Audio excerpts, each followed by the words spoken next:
مفتی شمائل ندوی صاحب، اللہ تعالیٰ آپ کو جزائے خیر دے، آپ نے ایک بہت اچھا کام کیا ہے اور صحیح ٹریک پہ چل رہے ہیں ماشاءاللہ۔ مفتی یاسر واجدی صاحب کا بھی میں ان کو بھی اپریشیٹ کرتا ہوں، اور یہ کریڈٹ مفتی یاسر واجدی صاحب کو بھی جاتا ہے، انہی سے ایتھیزم کے خلاف انہوں نے بہت کچھ سیکھا ہے۔ مفتی یاسر واجدی صاحب بہت پہلے سے ایتھیزم کے خلاف کام کر رہے ہیں، امریکہ میں ان کے ادارے میں دیکھ کے بھی آیا ہوں، ان کا وزٹ بھی کیا تھا میں نے، اس کا بلاگ بھی بنایا تھا۔ میرے شیخ حضرت مفتی عبدالرحیم صاحب کا بھی اس بارے میں ایک بیان آیا، انہوں نے ایک بڑی زبردست بات کی ہے کہ اس طرز پہ کام کرنے کی ضرورت ہے۔ دیکھیں یہ سارے دلائل ایتھیزم کے خلاف صدیوں سے ہماری کتابوں میں آلریڈی موجود ہیں، بات یہ ہوتی ہے کہ آپ نے اس کو پیش کیسے کرنا ہے۔ اس زمانے میں پیکنگ جو ہے نا، پیکنگ، اس پہ آپ کو پتا ہے بہت خرچہ ہے۔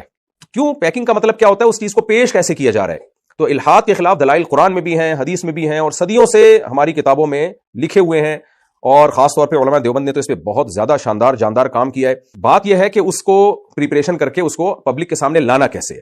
وہ کام ماشاءاللہ مفتی شمائل ندوی صاحب نے بہت شاندار طریقے سے کیا، اور اس سے ہمیں خوشی ہوئی کہ مفتی یاسر واجدی صاحب کا ادارہ الحمدللہ صحیح ٹریک پہ چل رہا ہے، صحیح کام کر رہا ہے۔ اللہ تعالیٰ اس ادارے کو اور ترقی دے۔ ہمارے حضرت مفتی رشید احمد صاحب رحمہ اللہ تعالیٰ فرمایا کرتے تھے کہ دین کا کوئی بھی کام کر رہا ہو تو یوں سمجھیں کہ وہ آپ کا کام کر رہا ہے، کیونکہ علماء کا کام ہے دین کی خدمت، بلکہ ہر مسلمان کی ذمہ داری ہے دین کو دنیا میں پھیلانا۔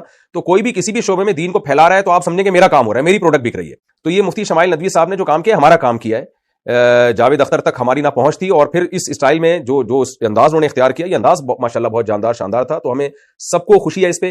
البتہ ایک چیز چھوٹی سی جو بہت ہی معمولی سی ہے، لیکن یہ میں سمجھتا ہوں کہ ایک خیانت ہوگی اگر میں اس کو نہ پیش کروں، کیونکہ انگلش کے الفاظ اس میں بہت زیادہ استعمال ہوئے ہیں۔ تو میرے جو بہت سے دوست ہیں انہوں نے مجھے کمنٹس بھی بھیجے، انہوں نے مجھے واٹس ایپ پہ میسج بھی بھیجے کہ بہت سے اردو اسپیکنگ کے سمجھ میں کچھ چیزیں آئی نہیں ہیں۔ تو آئندہ کے لیے مفتی شمائل ندوی صاحب سے میں ایک ریکویسٹ کروں گا کہ جو ٹرمز انگلش میں یوز ہوتی ہیں ان کو آسان الفاظ میں اردو میں بھی آپ ٹرانسلیٹ کر دیا کریں، تو اس کا فائدہ یہ ہوگا کہ جو اردو سمجھنے والے لوگ ہیں وہ بھی اس طرح کی ڈیبیٹ سے فائدہ اٹھا لیں گے۔ لیکن بہرحال بحث بہت ماشاءاللہ جاندار تھی، شاندار تھی، اور اس سے اندازہ ہو جانا چاہیے الحاد اور ملحد لوگوں کے پاس کچھ بھی نہیں ہے، اور یہ انشاءاللہ بہت جلد ان کا جو ایک سحر ہے نا دنیا میں، انہوں نے جو ایک جادو میں جکڑا ہوا ہے سائنس کی باتیں کر کے۔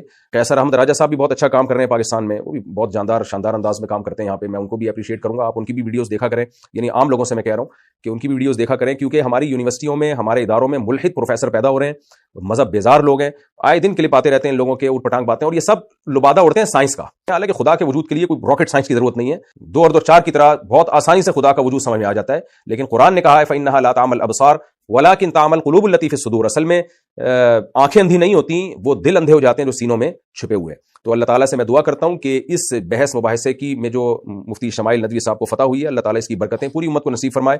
اور ہمارے ہاں جو ایک چیخو پکار کا ایک معمول ہے مناظروں میں، ہا ہو رن رن ٹھش پش، اس طرح کا جو چل رہا ہوتا ہے، یہ چیز بھی سیکھنے کی ہے کہ اس طرح تمیز سے بھی بحث مباحثہ ہو سکتا ہے۔ جزاکم اللہ تعالیٰ احسن الجزا۔